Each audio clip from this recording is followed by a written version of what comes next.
అసాధ్యాన్ని సుసాధ్యం చేసిన వ్యక్తి. ముక్కుసూటితనానికి పెట్టింది పేరు.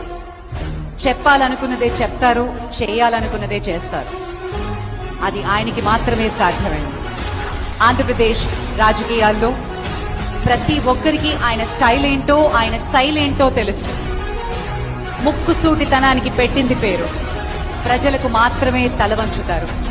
ఇప్పుడు జవాబుదారీతనానికి ఆయన నిలువెత్తు సాక్ష్యంగా నిలిచారు. ప్రతి విషయాన్ని కుండ బద్దలు కొట్టినట్టు మాట్లాడటం, ప్రగతి పదం వైపుకి ముందుకి దూసుకువెళ్లడం ఆయనకి మాత్రమే సాధ్యమైంది. ప్రజల కోసం నిలబడతాను అని నొక్కి వక్కాణించిన గౌరవనీయులు ద ప్యూర్లెస్ నాయకత్వానికి care of address Shri Konidela Pawan Kalyan గారు, ఉప ముఖ్యమంత్రి, వారిని మాట్లాడవలసిందిగా మనం